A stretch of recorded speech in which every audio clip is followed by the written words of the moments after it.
Magandang araw mga banateros. Good morning, magandang araw at good evening sa inyong mga kababayan natin sa iba't ibang dako ng mundo na ito. Naku po, saan taga-saan po ba kayo nanonood ngayon at anong ginagawa ninyo? Pwede po ba ninyong ilagay dyan? Ano po ba ang inyong ginagawa? Kayo ba ay naguhugas ng inyong mga pinggan? Naku po. Naguhugas ng inyong katawan? O baka naman naguhugas kayo pagkatapos nyo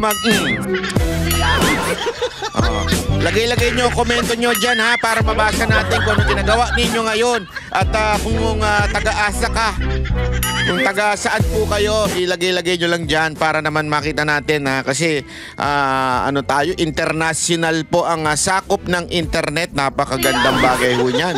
Pero gamitin natin sa tama ha, kasi may mga vlogger dyan na ginagamit sa mali ang social media, lalo na yung taga-Canada, yung bayot ng Canada. Naku po, matindi yun. At saka meron pa ako isang papatulan mamaya-maya.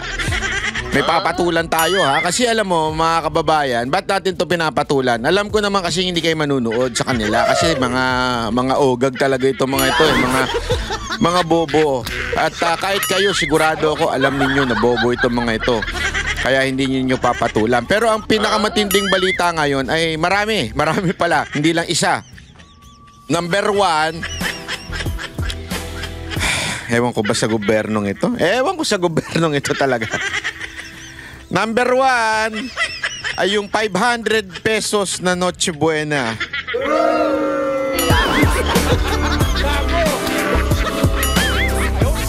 Hindi, pwede. Sa bagay, long neck lang. At saka chicharon, tsaka suka, pwede na yun. Di ba? Yun na Noche Buena ninyo. Kasi marami sa kababayan natin, yun na lang ang binabanatan eh. Kasi walang pagkain eh. So chicharon na lang.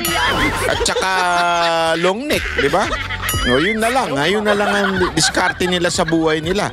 O, pero alam nyo mga kababayan, ito'y isang insulto sa ating mga kababayan. Itong komento ng DTI na kesyo, 500 daw, budget sapat na. Unya-unya, pag-usapan natin yan ha. Pero siyempre, isa pang matinding usapin ngayon ay yung hindi ng ICC doon sa interim release ng ating Pangulong Duterte, yung pag-reject nila sa request ng ating defense o ng pamilya Duterte na interim release. Ibig sabihin pansamantalang paglaya para po dahil sa kanyang health reasons, dininay o nireject po ng ICC. Naku. Ang nakakapagtaka lang ako, akala ko, ang alam ni Christy Permin ay ano lang, mga chismis sa showbiz, mga balibalita sa showbiz. Yung pala, hindi lang pala siya showbiz. Maroon din pala siyang maghatol dyan sa ICC. Joke lang po. Nanay Christy, I love you. Mahal natin si Nanay Christy kahit minsan nagkakaiba-iba tayo ng opinion na. Napakabuting tao niyan. Niyan. Tsaka talagang tayo, nakikinig tayo dyan. Isa yan sa mga iniidolo natin pagdating sa larangan ng pagbabalita at pagchichismisan.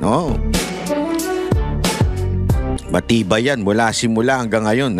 Siya na lang ata ang nananatili. Yung iba wala, kinain na ng katandaan eh. Hindi lang katandaan, pati ng kasinungalingan.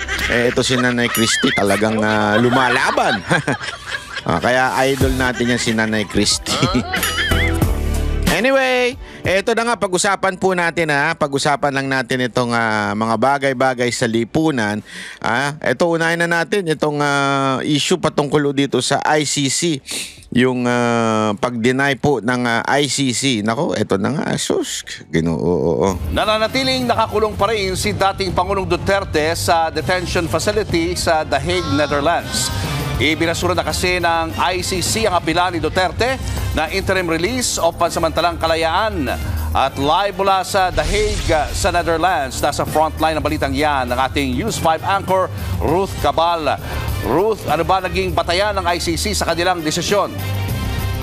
Julius, kanina yung nag-e-echo. naman doon sa live streaming, yung naging desisyon nga ng Appeals Chamber na mananatili sa detention itong si dating Pangulong Rodrigo Duterte. Bigyan ko lang muna kayo ng ng kwento kung paano tumakbo yung hearing kanina, para lang kasi walang camera doon sa loob, pero nakita niyo naman sa streaming. So nandun kami nakapasok ako doon sa public gallery. Parang nakita ko siguro mga more than 100, parang ang tansya namin ay 140-seater yon. At hindi naman napuno yung gallery, pero nakita natin isa sa mga nandun ang kamag-anak, si Congressman Omar Duterte, yan ang apo ni dating Pangulong Duterte. Tapos tinitignan lang naman din natin kasi nga just to give you an idea, nasa isang glass, at nandun nasa second floor kami, at nandun sa baba yung mga judges habang binabasa nga itong desisyon. So tahimik, may security doon kasi naalala ko kanina tinatanong sa atin nila Bok Edlingao na paano kung magre-react yung mga nandun sa gallery. So yung kanina naging tahimik at lahat ay nakikinig lang doon sa naging desisyon. 10:41 ang schedule kasi niyan ay 10:30, pero 10:41 na nagsimula itong pagbabasa ng desisyon, at yun na nga yung dinidiscuss natin kanina ay nireject ng Appeals Chamber itong appeal para nga baliktarin yung pananatili sa detention ng dating Pangulo. Una muna, sinimulan doon sa naging grounds ng defense kung bakit nila inaapela, kung bakit nila ini-insist na dapat bigyan ng interim release itong dating Pangulo. Ang unang sinabi nga dyan ay yung dahil nga daw nagpo-post ng flight risk, at yung pangalawang grounds, at yan, malinaw yung sinabi ng Appeals Chamber na rejected yan dahil hindi naman paulit-ulit dun sa mga desisyon ay sinasabi na the defense has failed to demonstrate na nag-err o nagkamali itong pre-trial chamber 1 doon sa naging desisyon niya noon nga noong September na sinabing dapat manatili in detention si dating Pangulong Duterte. So basically, lahat ng grounds na nilatag ng defense for their appeal na erroneously failed daw to show that Duterte poses a risk. Yung isa pang sinasabi ng defense na the pre-trial chamber 1 erroneously daw na hindi kinonsider yung state warranties na may may third country na tatanggap doon sa dating Pangulo. At yung third ay sinabi rin ng Appeals Chamber na again the defense failed to demonstrate na nagkamali doon sa sinasabi ng pre-trial chamber na hindi nila kinonsider yung humanitarian considerations dahil nga doon sa edad ng 80-year-old na dating Pangulo at pati yung kanyang health condition. So inexplain nitong ng pre-trial chamber kung ano yung mga naging grounds. Halimbawa, sinabi nila na nananatili pa rin yung impluensya at yung resources, even financial resources ni Duterte ng dating Pangulo. Ganon din yung isa kasi sa pinuna yung mga ginamit daw na basihan ay parang itong mga newspaper articles or yung mga publication. At sinabi naman ng Appeals Chamber na nakita nila na pwedeng gamitin at pagbasihan yon doon sa mga statements ng dating Pangulo kung paano niya several times daw na he tried to interfere with an investigation, kaya nananatili nga siyang risk. Binanggit din dito ng Appeals Chamber na isa nga na hindi na-demonstrate, again, the defense failed to demonstrate na nagkaroon ng error doon nga sa pagtingin sa humanitarian considerations. At sinasabi rin dito na failed to demonstrate na yung mga naging desisyon ng pre-trial chamber 1 na sinabi nila dapat continued detention ni dating Pangulong Duterte, failed to show na unreasonable or irrelevant yung mga naging basihan nung dating desisyon ng pre-trial chamber 1. Kaya ang appeals court ay sinabi na mananatili in detention ang dating Pangulo dahil nga na-satisfy naman at satisfy naman yung grounds based dun sa mga Rome Statute kung ano ang dapat maging basihan na mananatili na hawak at under custody at in detention ang isang suspect, Julius. Unanimous bagitin ko na lang din unanimous yung naging desisyon nitong Appeals Chamber. 3 lang yung lumabas na judges kanina, pero 5 yung miyembro niyang Appeals Chamber. At alam ko nandun sa labas sina Congressman Omar Duterte at yung iba pang mga taga-suporta kasi marami rin, may ilan din mga taga-suporta na pumasok doon sa gallery na nakita natin, nakasama natin na nanonood at nakinig ng desisyon. Pero yan muna yung latest mula dito kasi we're not allowed to do interviews or to take videos inside the ICC building. Julius. Ruth, ang ibig sabihin ba nito ay wala ng hadlang para magtuloy-tuloy yung trial ni dating Pangulong Duterte at hindi na sila pwedeng mag-apila ng panibagong appeal sa korte? Yan ang mga sinasabi ng mga legal experts, Julius, na yung kumbaga kung titingnan mo ay final na yung desisyon ng appeals chamber. Pero tandaan natin, magkakaroon pa kasi ng confirmation of charges hearing. So doon pa lang malalaman kung uusad nga at magpapatuloy sa formal trial itong kasong crimes against humanity ng dating Pangulo. So mangyayari pa yan yung hindi pa natutuloy ang confirmation of charges hearing, Julius. Ruth, nagkaroon, kanina nasabi Sherry. mo na kasama mo habang kayo'y nakikinig ng desisyon yung apo ni dating Pangulong Duterte. Nagkaroon ba kayo ng pagkakataon na makapag-usap?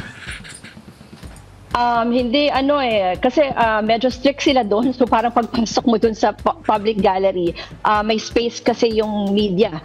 So nasa front row kami nung media side. Nandun sila sa kabilang side for the supporters and the family and yung mga iba pang may mga nakita tayong consul from representatives from the embassy at marami tayong nakita ng mga foreign journalists na nandun. So, ngayon, ang pinapayagan lang from outside of the building, meron kasing barricade. Yung usual, kung saan nagtitipon yung mga supporters. So, ang alam natin ay nandun sila ngayon.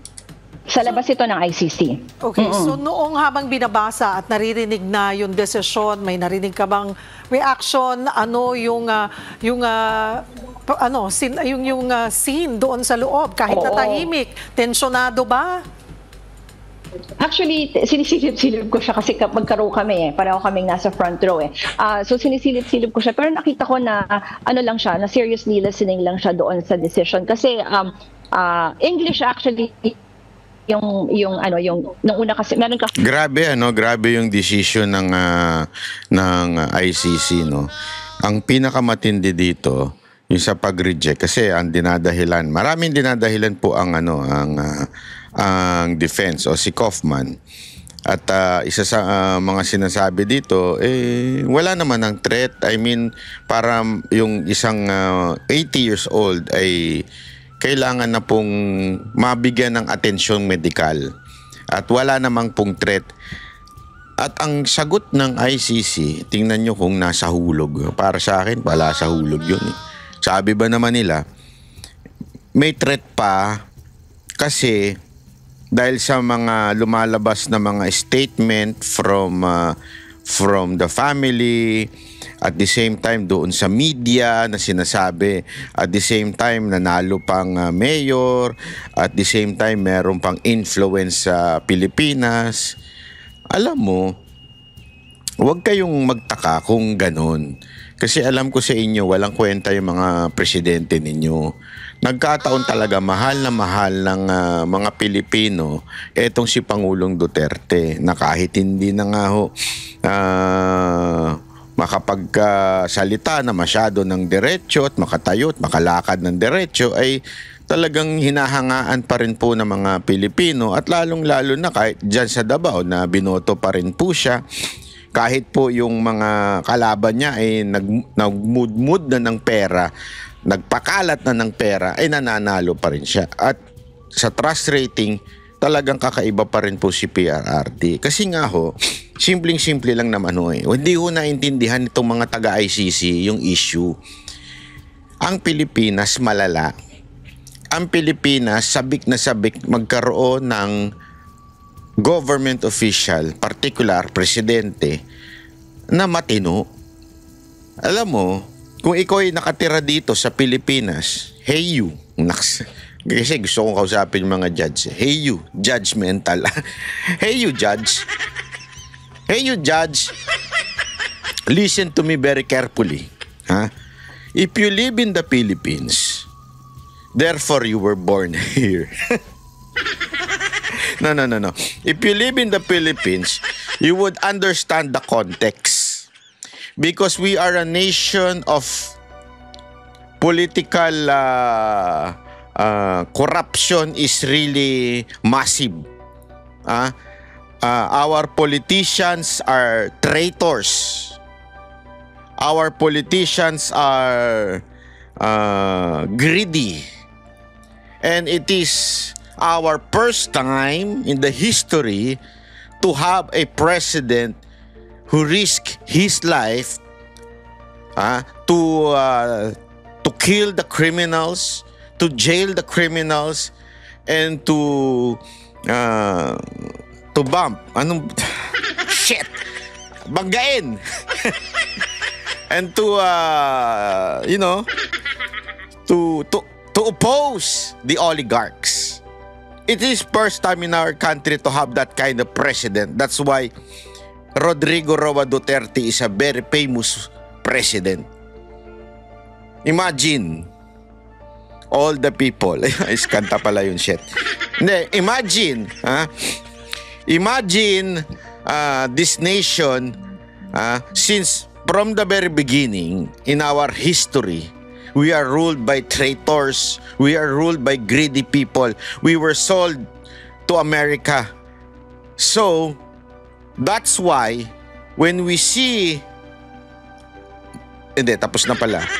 When we saw a good mayor from Davao City, from Mindanao, he was supported nationwide.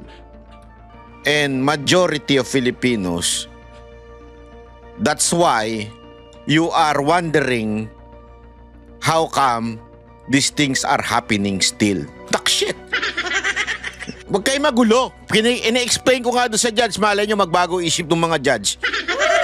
Magbago isip, sabihin, this crazy son of a bitch. O magbago sa akin. Ay na, this crazy ano. Sorry naman. Hindi. Hindi, alam mo, baka sabihin kasi nitong mga to, hindi nila naintindihan po talaga di ba? Alam mo, kayong mga judge diyan, huwag kayong magtaka kung bakit ganito ang suporta na natatanggap ng aming presidente. Dahil talaga nga namang matindi ang alam mo yun, ang ginawa ni Pangulong Duterte sa Pilipinas. Sobrang maganda ang nagawa niya, accomplishment. Kaya ganun siya kasikat. No wonder, until now, ganun pa rin.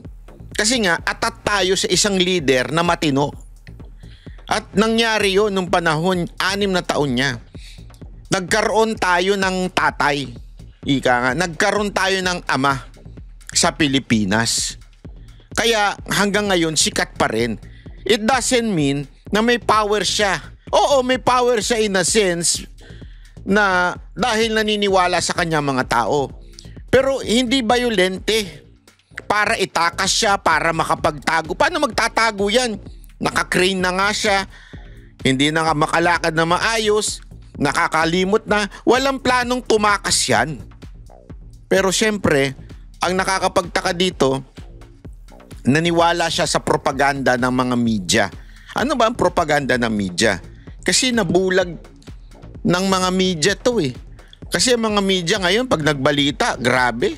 Hanggang ngayon, many were killed in Duterte's war. Many EJK. Gago. Sa totoo lang pasensya na po Kayong mga media may kasalanan din Mga hindot talaga kayo Binabali ninyo, ang dami ninyo sinasabing namatay. Hindi nyo naman nakikita, wala nga kayo mapangalanan. Di ba? Bakit? Ayaw nyo kasi kay Pangulong Duterte dahil pinagbayad yung mga amo nyo. Hey, ICC, you listen to me. The owner of this mainstream media in the Philippines are the oligarchs. There are the bad businessman in the Philippines. And because of that, our President Rodrigo Roa Duterte penalized them by paying their taxes the rightful way. That's why they are mad with Rodrigo Roa Duterte. Because they pay taxes. Before, they can manipulate the tax and pay less. But when Rodrigo Roa Duterte became the president, he said to these oligarchs who owns this mainstream media, "Hoy!" Ano hoy? Pinoy ako! Hindi pala. He said, "Pay your taxes or I will close down your business." Ganun. Ganun. So they pay their taxes. That's why they're mad. They're forming many fake news. You listen to me carefully. You're not listening to me. Why do you think? You listen, ha? You listen. Why do you think majorities of Filipinos still believe in Duterte? Why? If Duterte is really bad, if Duterte is really evil, why until now, amidst all the propaganda of the mainstream media, all the propaganda of Marcos, all of the propaganda of these paid bloggers, has no effect to the Dutertes? Because Duterte is really the true hero of this country. He fought against these oligarchs. He fought against these criminals. And he really served without corruption in our country. Now you're telling us he is a dangerous man? You're fool! I hope this video will go to you. Will sometimes, you know. Kasi absent nung kabataan, yung anak ng wewe, oh. Huwag kasi absent ng absent. Kaya kayong mga kabataan, ha, huwag kayong nude ng mga kabadingan lang na pinanonood ninyo dyan, ha. Mag-aral kayo para hindi kayo matulad sa English ko, ha. O ito, panoorin nga natin yung komento ni sino ba to? Si Panelo. Ito nga isa sa mga idol natin. Pasok! In detention, the ICC Appeals Chamber unanimously denied his request for interim release. The Hague-based court rejected his camp's arguments that he should be freed due to his advanced age and alleged declining health. What's next for Mr. Duterte? Let's get on point with his former chief presidential legal counsel, Attorney Salvador Panelo. Attorney Panelo, good to see you again. Welcome to the show. Thank you so much for your time. Were you surprised with the decision of the Appeals Chamber of the ICC? No. I'm just saying this is a foregone conclusion. In the first place, they forced themselves into this country without jurisdiction. So alam mo na kung ano mangyayari. Plus the cooperation of this government, talagang tuloy-tuloy. But did you look into the points raised by the defense and, of course, also the prosecution regarding the interim release? Maybe it's good that let's look into them one by one. So, accordingly, yung sabi po ng prosecution, wag ibigay yung interim release. One, because his detention remained necessary. Kailangan siyang manatili doon. Number two, that the conditions proposed for release not sufficient to mitigate risks. Yun po yung second point nung prosecutor. And the third was also rejected that he should be released on humanitarian grounds. So those were their points. Number one, why is it necessary according to them? Why is it necessary? Ano ba sabi nila? Bakit necessary? May reason ba sila not necessary? The influence that he has still, and in fact that was also said and announced earlier by the Appeals Chamber. Maraming gusto nang sinasabi na I heard it, I read parts of it and I read it and I heard parts of it because we were also going on air. Ang sabi po nila, Attorney Sal, is that often they said that him being a former president, still having authority and having won as mayor, yun narinig ko yun maybe twice or three times para kung nakasama pa sa kanya. He was former president, and at the time that he was president, all these accusations had surfaced then, and the witnesses were there, And he didn't lift a finger at all against all of them. So where's the risk? Oh, that's a good point, ha? Hindi, tama naman eh. Sa lahat na nag-post, lahat ng fake news, wala naman ho eh. He was the president, wala naman po siyang pinakulong, pinapatay. Hindi nga katulad ngayon eh. Lahat ng oposisyon, tinatakot, kinakasuhan. Yung magsasalita pa yung sekretary na kesyo, si Disyo niyan. Narinig yung si PRRD ng ganun? Oo, matapang si PRRD, pero ang kanyang tinatakot lang, mga kriminal. Mga oposisyon, wala. Itong gobyerno natin ngayon, walang tinakot na kriminal. Sinabi pa nga, ang mga nagdadrug siya mga yan kasi kailangan sa trabaho. Ano tinakot nila ngayon? Yung mga nagpaparesign kay Marcos, yun ang tinakot nila. Baligtad eh. Kaya napaka-demonyo ng gobyernong to. Yung mga risks that possibly would have come out would be interference, etc. No? So let's look at... How can he interfere? Diba? Unang-una, sabi nila, baka may network kasi of influence. What do you say to that? That network of influence? Malabo nga yun. Kasi kung nung actual president siya, hindi niya ginamit yung influence at yung power. Bakit ngayon na wala siya, gagamitin niya? Walang logic. Tapos yung sinasabi nila yung baka mag-escape, may risk. The man is 80 years old. He cannot even maintain balance. We know that he has plenty of sakit. Paano tatakas? I'm sure kung siyang masusunod, pag na-release siya, gusto niya na lang sa ospital diretso. Ilang gusto niya. If we were to, I mean, you're obviously very vocal, no, about this justification on the former president, but that's not what obviously the appeals chamber saw.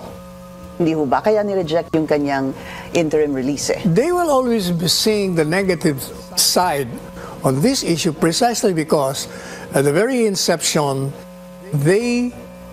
ang tawag doon sa basketball, forcing through eh. Wala ka na nga jurisdiction, kaya mo pinilit pumunta rito eh. Talagang target mo si Duterte, walang iba. And nag-participate pa itong gobyerno natin, talagang tuloy-tuloy na yan. Kahit ano sabihin mo, ever since sinasabi ko, wala na yan. So from the very beginning, alam niyo na the interim release was a no-go? Kasi nga, yung jurisdiction lang, may problema ka lang sa jurisdiction. Yeah, but that was already decided upon. Ang problema, kasi I was my unsolicited advice to the defense lawyers. Kasi napansin ko, ang sinasabi ng chamber, di ba, ang niraise nila is yung ginawa mong, parang kini-question mo yung jurisdiction, ang ground mo lang is that we withdrew and nag-umpisa kayo ng investigation 2 years after. Yun lang, nilimit nila doon. And I said, dagdagan nyo pa. Number one, ano dapat idagdag? Dapat ang one jurisdiction mo, number one is yung ground for jurisdiction.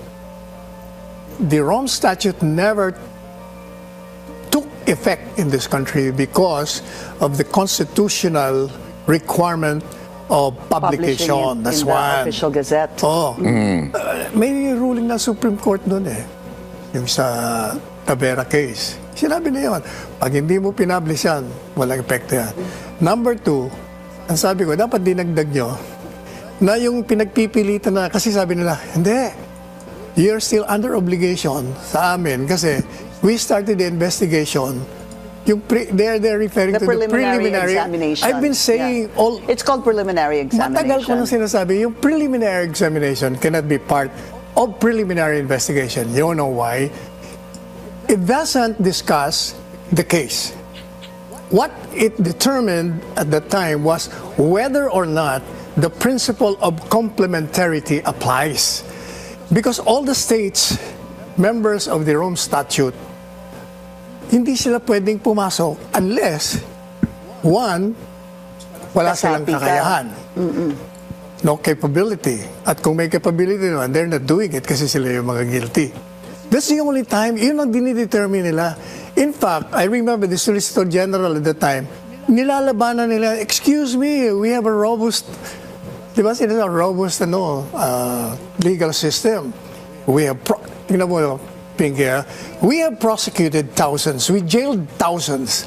Ano pa bang prueba na may capacity tayo? Number 2, may sinipa tayong presidente, in-exile natin. Number 3, 2 presidente pinakulong natin. Ang dami libo-libo nakakulong. Paano mo sasabihin wala tayong kakayahan?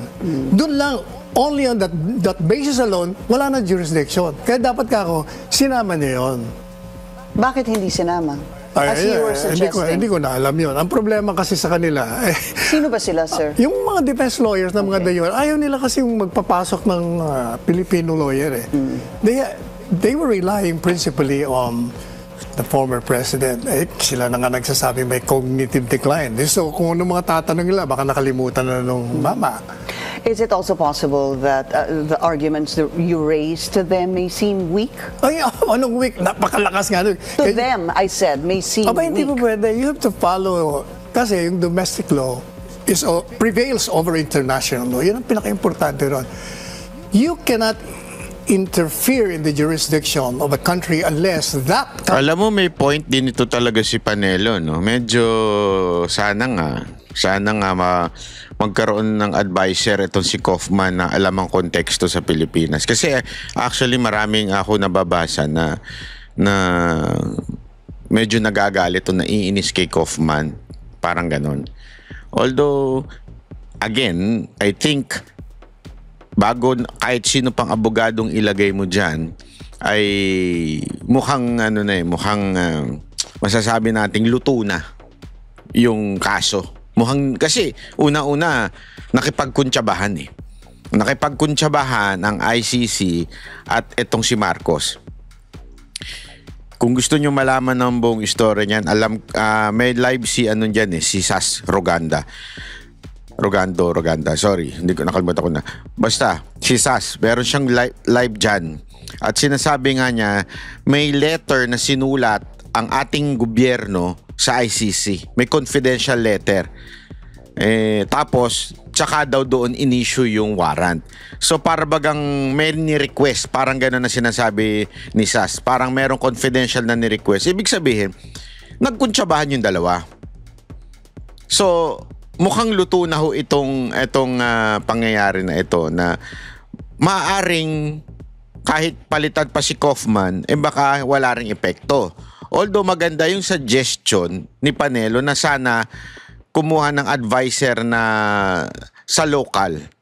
Especially ako, suggestion ko it's either Panelo o si Roque, di ba?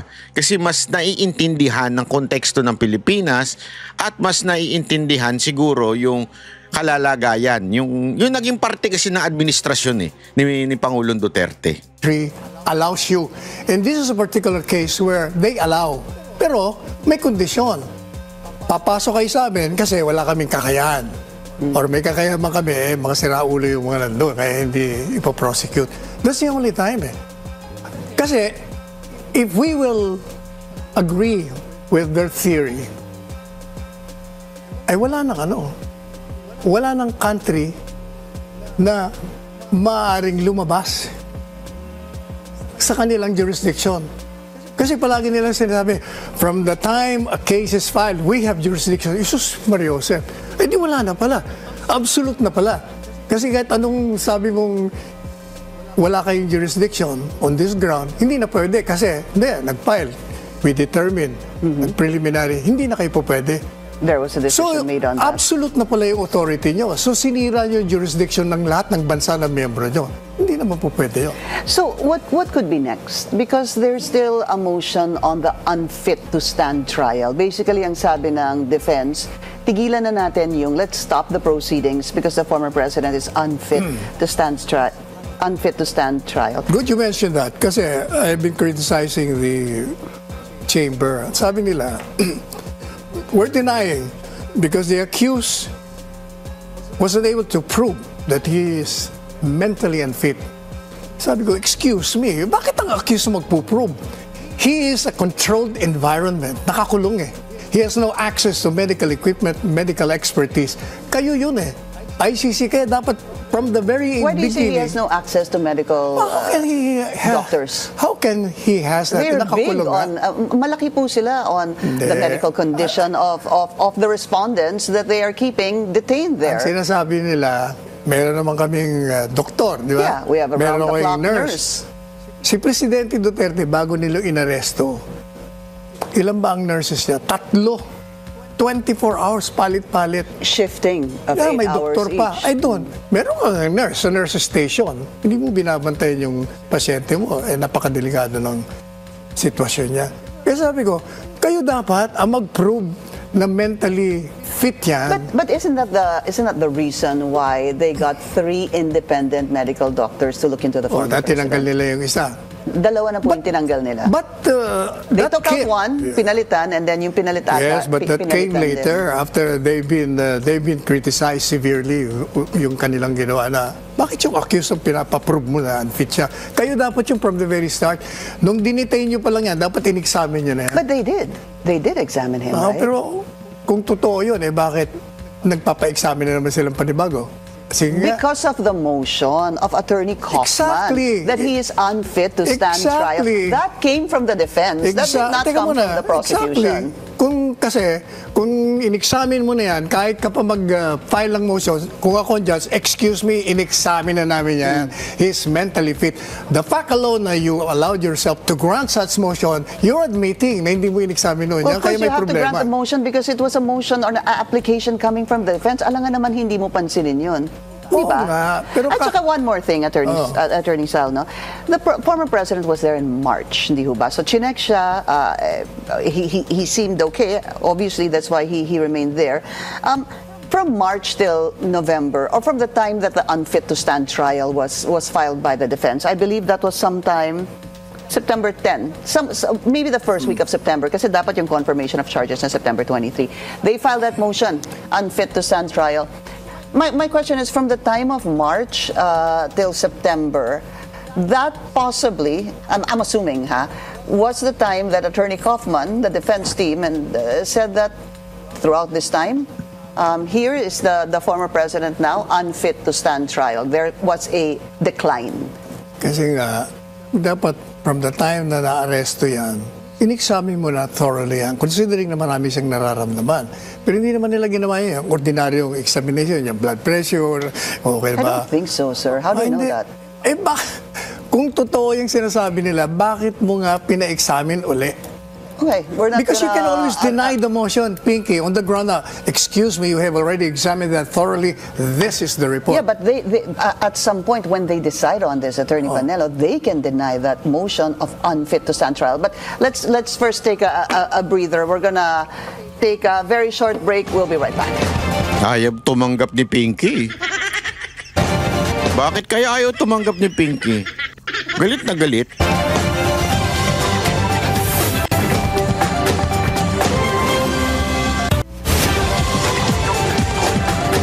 Welcome back. Now we have on the line ICC Assistant to Counsel Attorney Christina Conti. Attorney Conti, Yan, welcome to tapos the siyang show. kakampihan. Tingnan nyo. Thank you so much for your time. Good evening, Pinky. Okay, just a quick reaction from your end regarding the decision of the appeals chamber. We're absolutely satisfied. It was a unanimous decision to reject, deny the appeal of Duterte.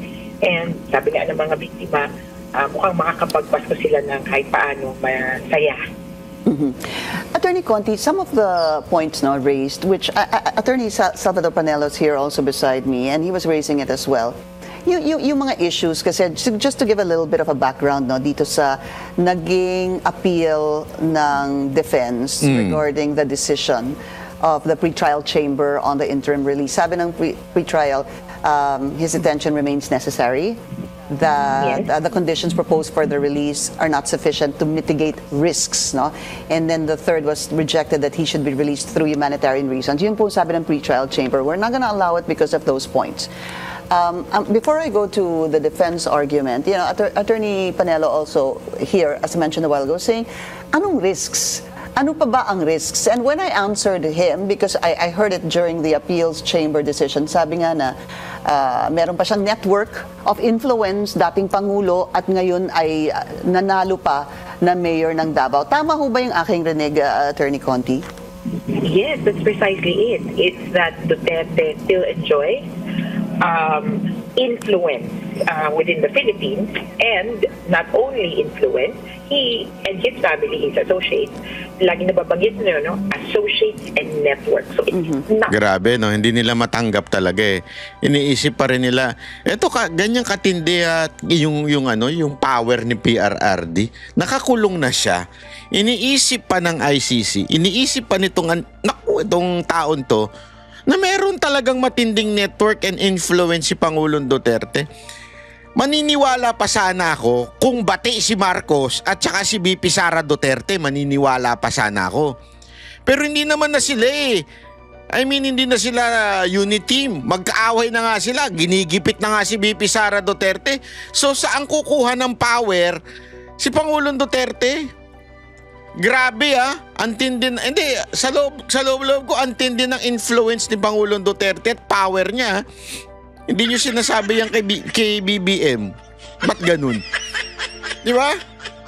So ibig sabihin, mas may kapangyarihan pa si Pangulong Duterte, mas may impluwensya pa siya para makatakas siya at makabalik sa Pilipinas kaysa sa Pangulo na nakaupo ngayon? Ganon? Simply him. That was actually one of the defense arguments in the appeal. Sabi nila, wala nang magagawa si Duterte, nakakulong na siya.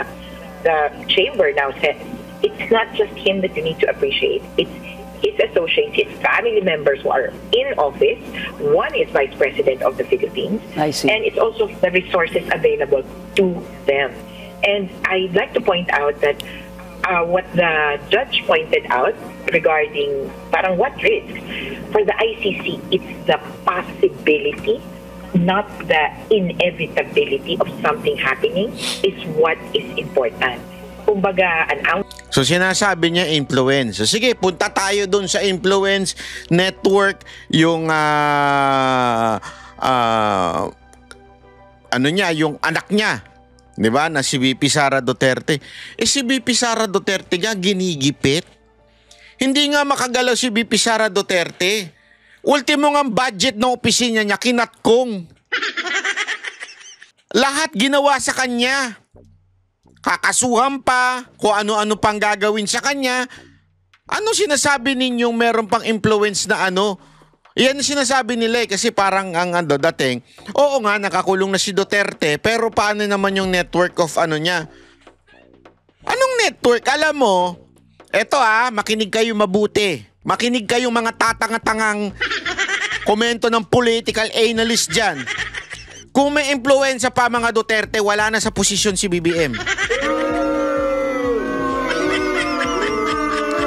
Kasi anong pinalalabas ninyo eh?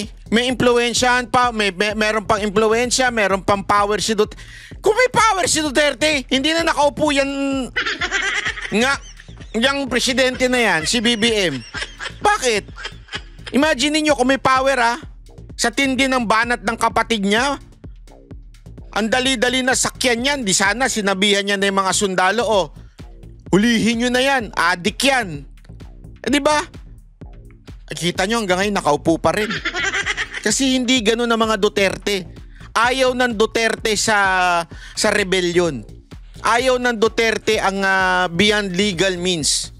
Ganun ang mga Duterte. Ba't takot na takot kayo sa sarili ninyong multo? Of prevention is worth a pound of cure. As much as possible, they would avoid, and kumbaga, dapat hindi yung parang second thought na lang, ay nakalaya na, oops, oo nga, no, sayang, di natin nagawa ng paraan. Or, ay may biktima na namatay or may witness na nawala. They, as much as possible, do not go to that inevitability or the thing happening, but just the mere possibility, they will act on it.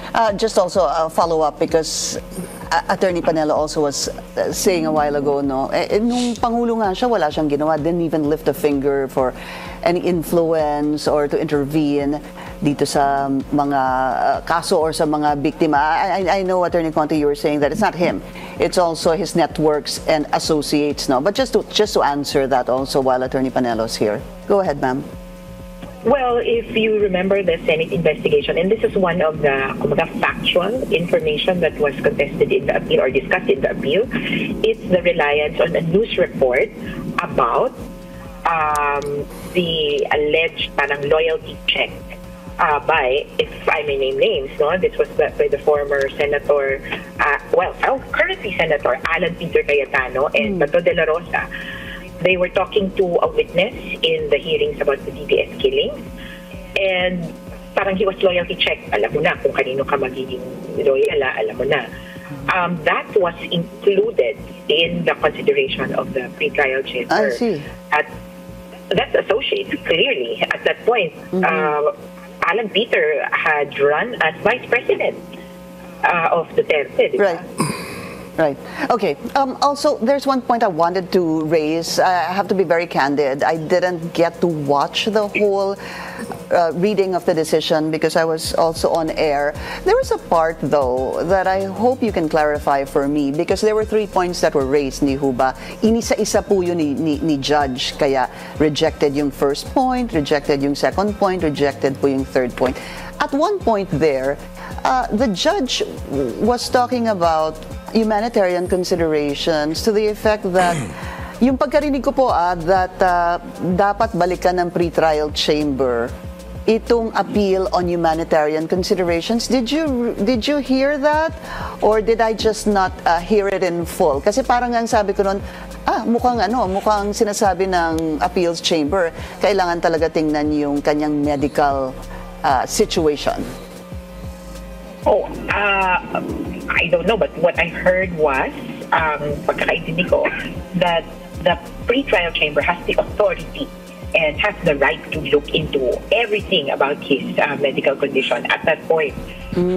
What the judge in the end said was, well, it's correct. The pre-trial chamber did appreciate the information about his medical condition. They saw nothing unreasonable kasi ang sinasabi ng defense, the judges in the pre-trial chamber ignored some of the information. Dito sinasabi niya, well, the pre-trial chamber has the authority to look into whatever, and from what we saw, there was no unreasonable ignoring any of the information. I see, yeah. Hindi naman daliwala. And therefore, that decision seems to be sound and there is no error in their ultimate conclusion. All right. Actually, sorry, if I may just put this in, yung sa interim release kasi, humanitarian grounds is not a clear-cut, kumbaga parang exception or basis. It's really just the what was mentioned in Article 58. Yeah. Flight risk, etc., etc. Humanitarian grounds, very rare yun. Uso sa Pilipinas, I know. Okay.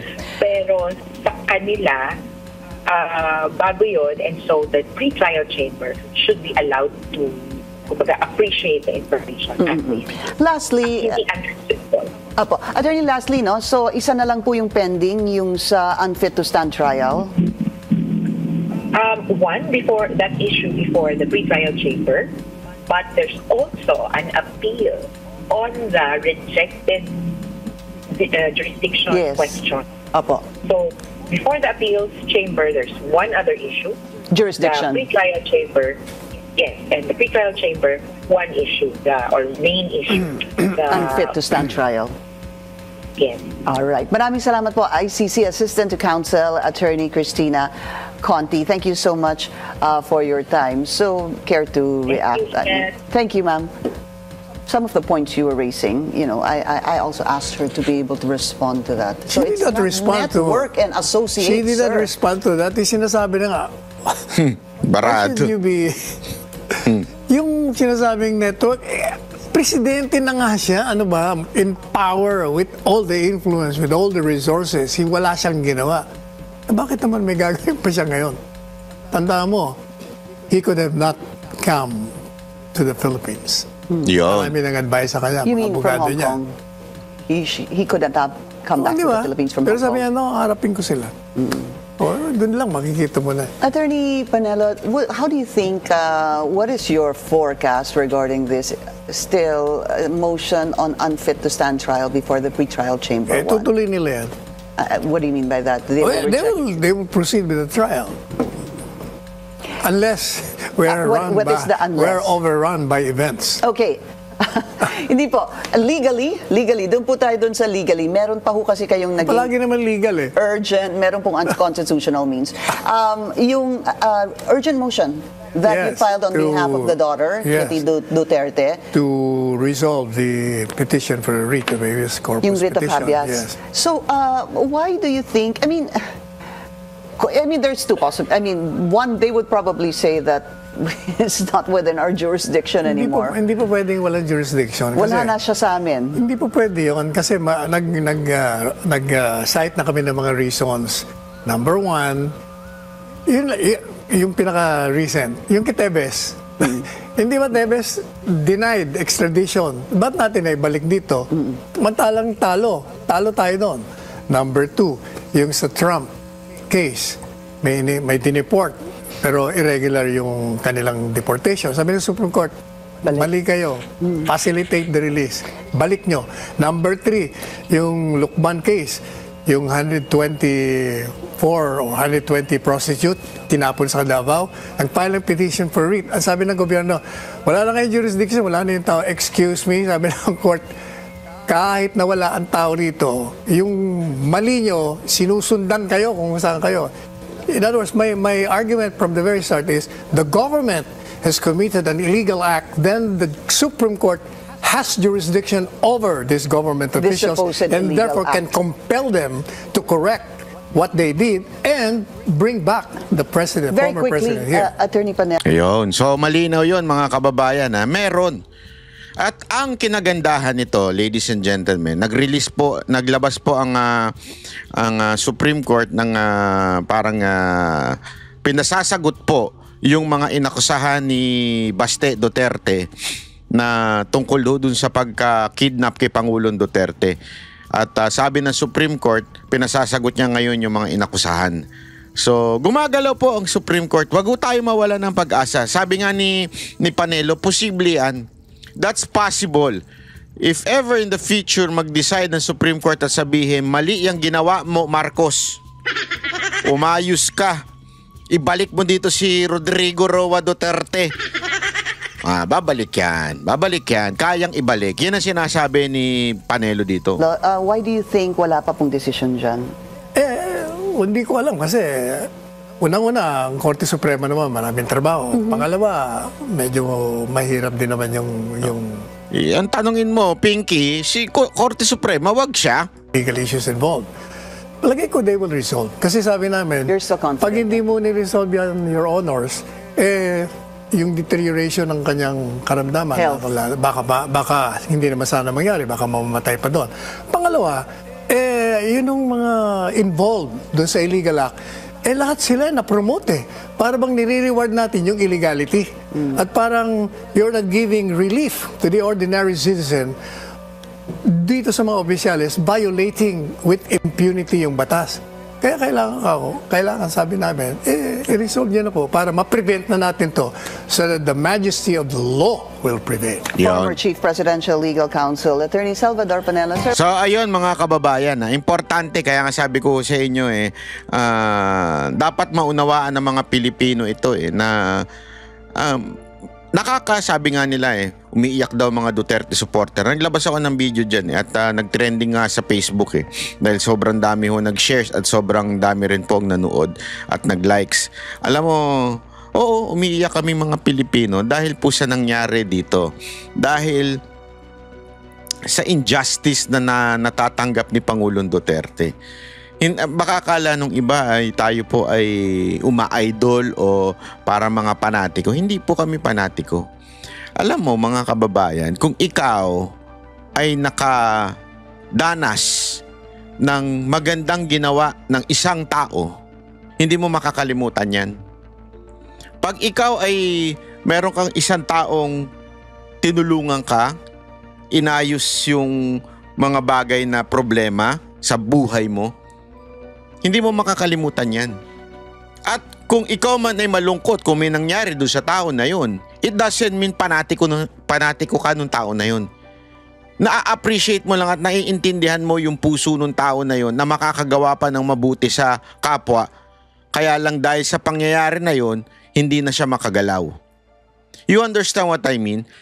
Si Pangulong Duterte ang isang presidenteng nag-risk ng buhay niya banggain itong mga drug lord sa Pilipinas na ngayon nakikita nyo kung gaano katalamak. Nalulungkot nga ako, may napanood ako, tangina, sabi ko, grade 5? Napamura talaga ako eh. Grade 5 nangisay dahil humit-hit ng tuklaw. Alam mo, kahit ako, hindi ko nga alam yung tuklaw. Akala ko totoong tuklaw, yung tutuklawin ka ng ahas. Hindi pala, new drugs pala yun. Sa loob-loob ko, may bagong droga na naman na ganyan. Hindi ako na-inform ni Marcos Tapos, bakit bata? May napanood ako sa news ngayon eh. Yung nangisay dahil, pero naayos naman. Yun yung epekto daw ng tuklaw na yun, mangingisay kay ganong-ganong ka. Tapos, babalik ka rin naman. Ang nakakapagtaka, bakit ito napapasok sa mga paaralan? Bakit ito napapasok sa mga kabataan? Ganun na ho tayo katalamak. Nakita nyo yung away-away sa BGC? Kung ako yung pagbabatukan ko yung mga yun eh. Yan ang epekto na ng walang kaayusan sa Pilipinas. Ultimong yung minamahal kong BGC. Nabababoy na rin ngayon. 'Di ba? Tapos yung mga nakikita natin ngayon sa mga krimen sa news, grabe ho. Habang nagla-live, binabaril. I mean, nasolusyonan na yan eh. Kaya nga tayo sumayay. Kaya nga natin na-appreciate si Duterte.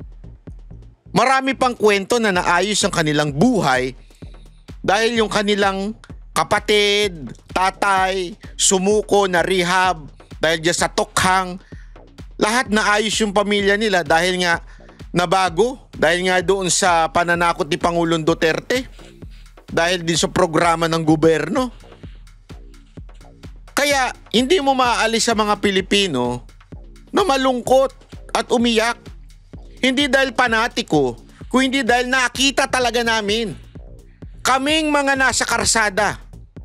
Ako ho, literal, baka sabihin ng iba, hindi ka naman nasa karsada. Hindi ho. Hindi nyo lang alam. Lagi po ako nasa karsada.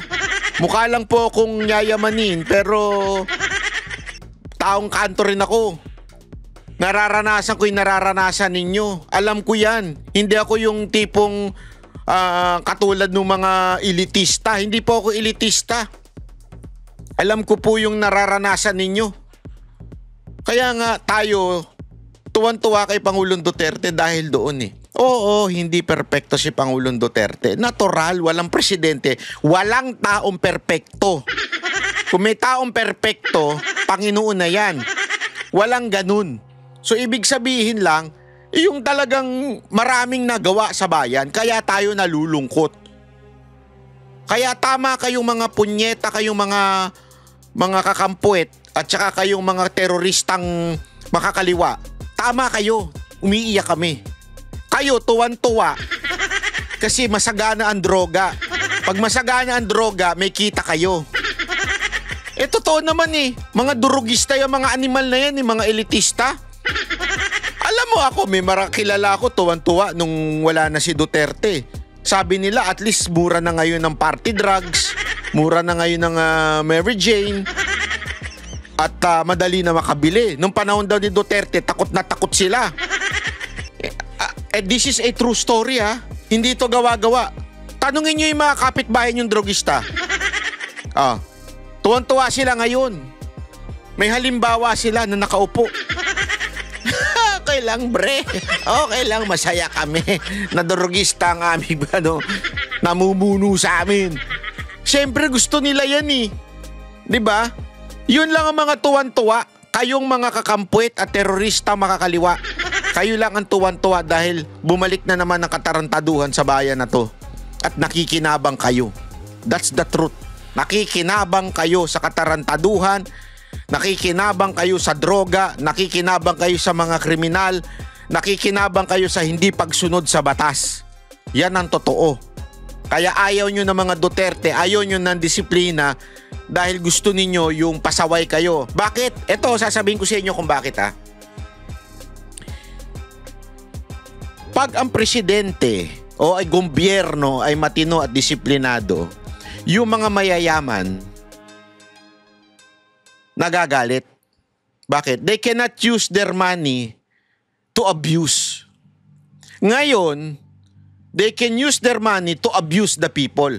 Bakit? Wala silang pakialam. Dati takot eh. Yung mga public official nun takot. Ngayon kaliwat kanan ng abusado sa karsada. Kaliwat kanan, di ba? Bakit? Kasi hindi sila takot na mahuli. Eh kung panahon ni Duterte yan, naku po, yari ka. Tama, mali. Kaya ang mga tuwan-tuwa na yung disiplina ni mga Duterte ay yung mga may pera lang. Oo. Eh sabi ko nga sa inyo mga kababayan huwag tayong basta-basta magpapaniwala dyan. Kaya ngayon tingnan ninyo, kung yung dati, ito yung mayayaman, ito yung mahihirap, pagdating sa batas, pumapantay. Pumapantay. Ngayon hindi. Pag mayaman ka, makakalusot ka sa batas. Yung mga mahihirap, hirap na hirap sa batas. Iyan ang katotohanan. Kaya, yung mga kakampwit na yan, mga elitista na yan, ayaw na ayaw sa disiplina ng mga Duterte. Pumunta ka ng Davao. Ngayon, pumunta ka ng Davao. Magsiga-sigaan ka dyan pag mayaman ka, tingnan ko lang. Hindi, totoo nga. Magsiga-siga ka dyan. Tingnan ko kung ano ka dyan. Makakalusot ka dyan. Walang siga-sigaan dyan. Hindi pwede. Ang siga lang dyan yung mayor. Pag sinabi ng mayor, huwag kayong magulo. Huwag kayong ano. Kaya ayaw nila ng ganyan. Kaya mga kababayan ko, makinig kayo sa akin. Yang mga mayayamang mga elitista na yan, tuwan-tuwa yan wala ang Duterte. Tayong mga nandito sa middle class pababa, tayo kailangan natin sumunod sa batas. Or else, delicates tayo. Pero sila nakakalusot. Ganyan ang bansa natin ngayon. Kaya nga mga kababayan, maniwala ko kayo sa hindi, ganito ang tingin ng ating gobyerno sa atin. Gusto nyo malaman?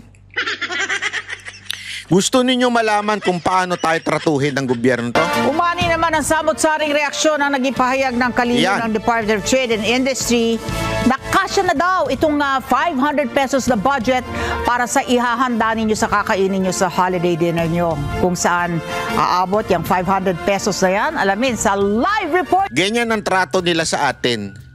Oh, okay na sa inyo yung 500 pesos. Noche buena. Kita nyo kung, alam mo, ito, kahit itan ako, meron ako mga kinausap ngayon lang eh. Sabi ko, kasya ba yung okay na ba sa inyo 500, Noche buena? Remember hindi ito per person Noche buena ito, ibig sabihin, pamilya mo. O, sabihin na natin average family mo, which is 4. Which is, sa totoo lang, hindi average yun. Ang tunay na average, mas mataas pa ang pamilya. Di ba? Tapos, 500 lang. Isang chupageti, isang sopish drink, kanin, at saka konting hotdog para sa inyong pamilya. Bakit ganyan? Kaya nga sabi ko nga dito, sabi ko, dalawa lang yan. Tatanga-tanga yung DTI at talagang walang, alam mo yun, walang, hindi alam ang nangyayari sa baba. Or, baka naman talagang ang sama lang ng tingin nila sa atin na parang okay na sa inyo yan, sapat na sa inyo yung 500. Ayos na kayo dyan. Masaya na kayo dyan. Ni Eden Santos. Aring Eden. Yes, Ali, nag-trending nga ngayong araw yung issue na yan dahil hindi nakaligtas sa kaliwat kanang batiko si DTI Secretary Cristina Roque sa kanyang panukala na 500 pesos na panghanda package para sa nalalapit na holiday season. Ang mga netizen nga ay nagkomento hanggang saan daw aabot ang 500 pesos. Kulang na kulang yun. Dagdagan niya. Gawin niya 2,000. Ay, ma'am, hindi po kasya yun. Yan din ang sinabi sa akin ng mga natanong ko. At least man lang 2,000. Pagkakasya na namin yun. Payak na yun. 2,000 sa isang pamilya. Payak na daw yun. 500. Yung kinausap ko nga, sabi, sampaling ko na 500 yan eh. Kung sino man yan nagsabi na yan. Sabi ko, hindi ko rin alam eh. Nambibuisit yan eh. Ay, kulang sa pa nga eh. Banda. Kulang pa sa 2 kilo ng baboy yun. Kulang pa yun. Yan ang sagot ng ilang netizens na nakausap ng Net25 News sa sinabi ni Trade and Industry Secretary Cristina Roque na kasya ang 500 pesos para sa handa ng mga Pinoy sa nalalapit na holiday season. Sinabi kasi ni Roque na maaari nang bumili ng pang-spaghetti at macaroni salad, gayon din ng ham sa halagang 500 pesos para sa isang pamilya. Iginiit ng ilang netizen na napakamahal ng mga bilihin gaya ng sibuyas na 300 pesos ang kilo at bawang 180 pesos. Alam ko na isasagot ni Aling Claire dyan. Bakit? Kakain ka ba ng 1 kilo ng sibuyas? Kakain ka ba ng 1 kilo ng bawang? Alam mo naman mga pilosopo yung... Kada kilo, naglalaro naman sa 330 hanggang 380 pesos ang kilo ng giniling na baboy habang ang condensed milk ay nasa 55 hanggang 65 pesos ang isang medium size na lata. Nasa 60 hanggang 75 pesos naman ang all-purpose cream. Mahal ng bilihin ngayon. Ang nakulang. Sa taas po ng bilihin natin ngayon, lalo na sa mga vegetables po natin, ganon.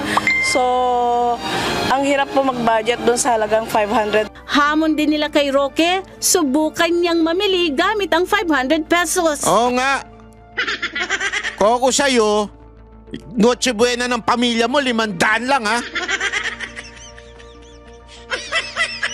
Hindi, baka nga hindi nga yung baka wala pang isang putahe yung 500 eh. Alak nyo pa lang, sigurado na ako, isang tagay, lagpas na 500 yun eh. Tas, wag ko lang makita talaga itong babaeng to. Aabutan ko to ng 500. Oh, pag nakita ko itong babae, aabutan ko to ng 500. O ito, bumili ka nga na Noche Buena mo. Tingnan ko kung ano mabili mo. 500, pwede na yun.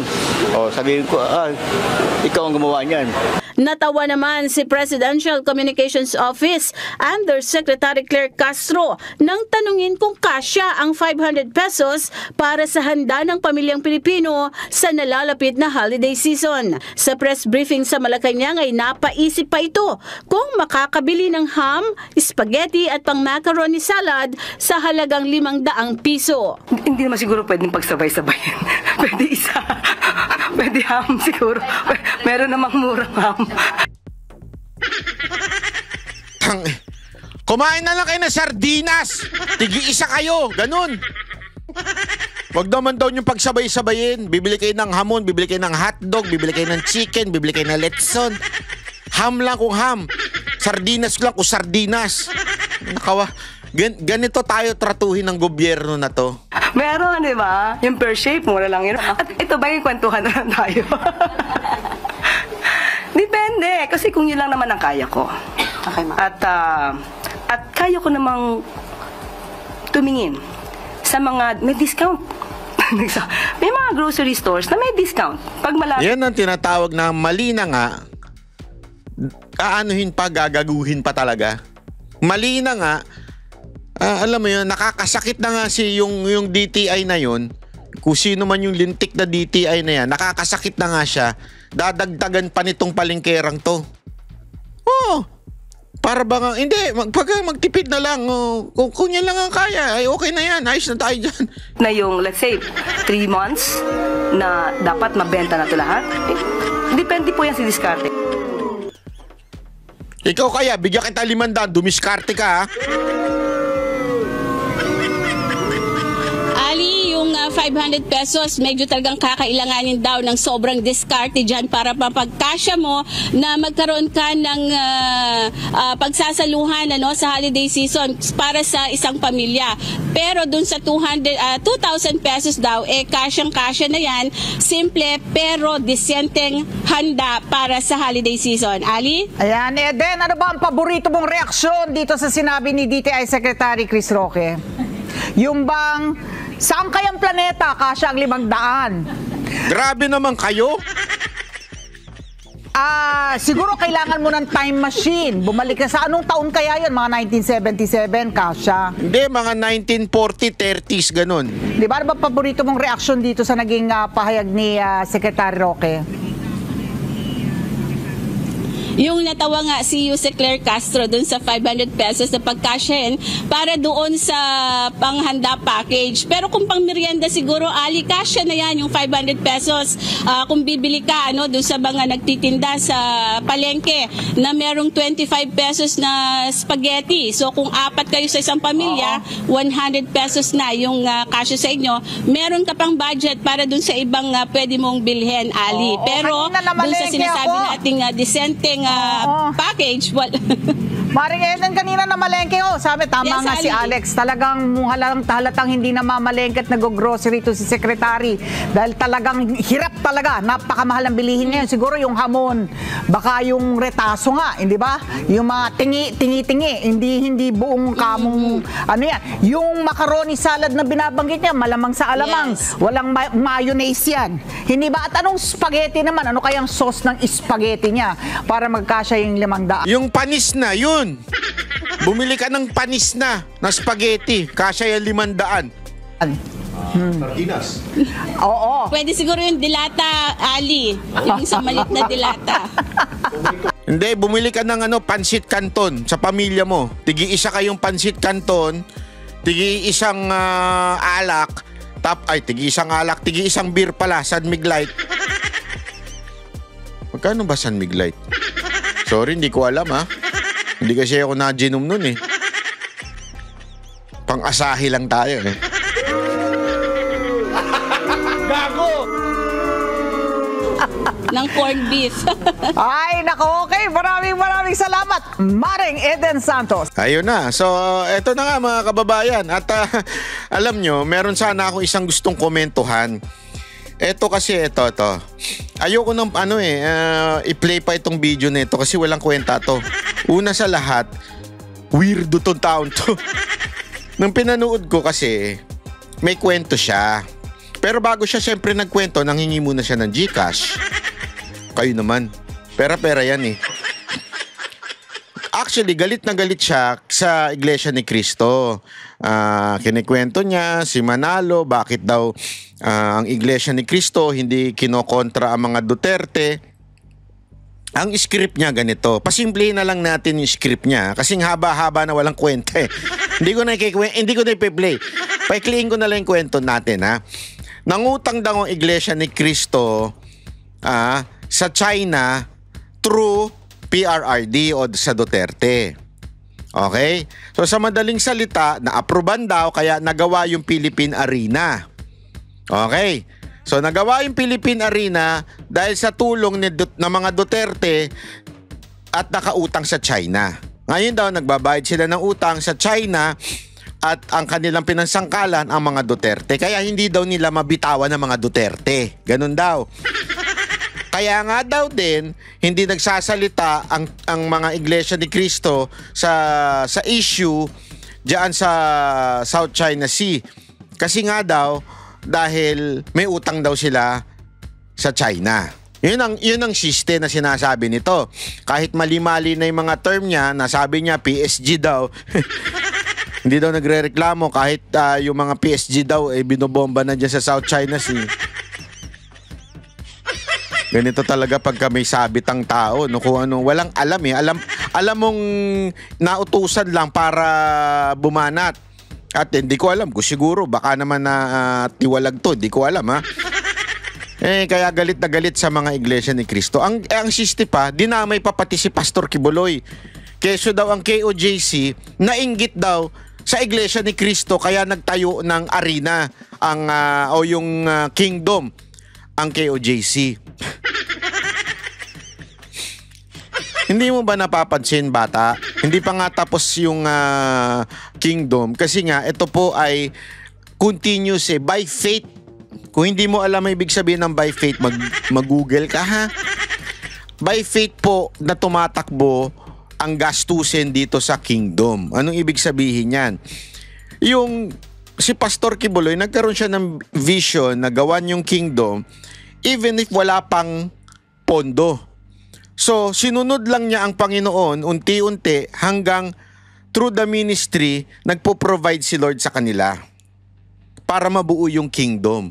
Yan ang tinatawag na by faith. Pag-aralan mo ang buhay ni George Mueller, kung kilala mo yun. Kung hindi, magtanim ka na lang ng kamote. Nagtayo ng mga orphanage yun, and by faith, kaya nakapagpatayo siya. Wala pa talaga yung mga orphanage, pero ginawa niya na, sinimulan niya na, sinunod niya na. As a matter of fact, that kind of faith is biblical. Ganon ang sinabi ng Panginoon kay Abraham.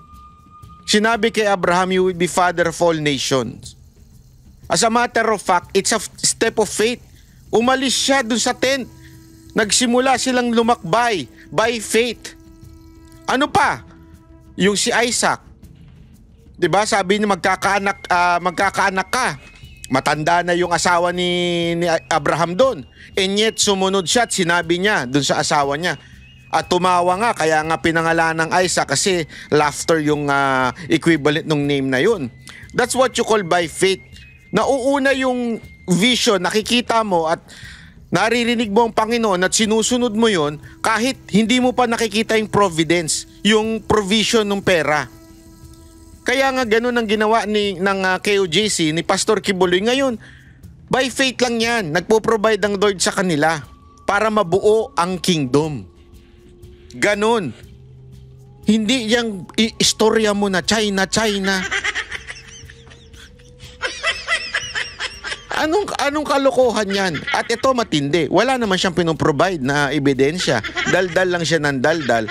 For the views lang, ika nga, para kumita lang. Tapos sabay manghihingi ng pan-Gcash.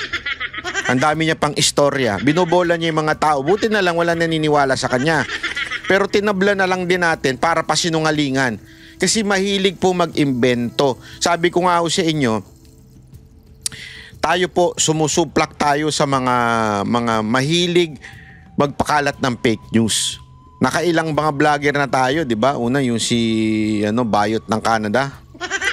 Pangalawa ito. Marami pa tayong mga binanatang mga nagpapakalat ng fake news. Kaya mag-iingat kayo kasi tandaan ninyo, ang gobyernong ito kaya nakalusot dahil sa fake news. Dahil doon sa nagpakalat nung Talano Gold.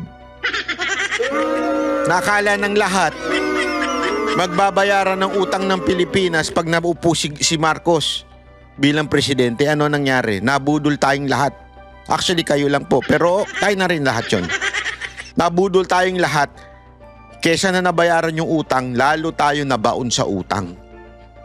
Kaya ho, isa ho sa mga misyon at advokasya ho natin dito sa ating channel, pasinungalingan yung mga ganitong nagpapakalat ng fake news.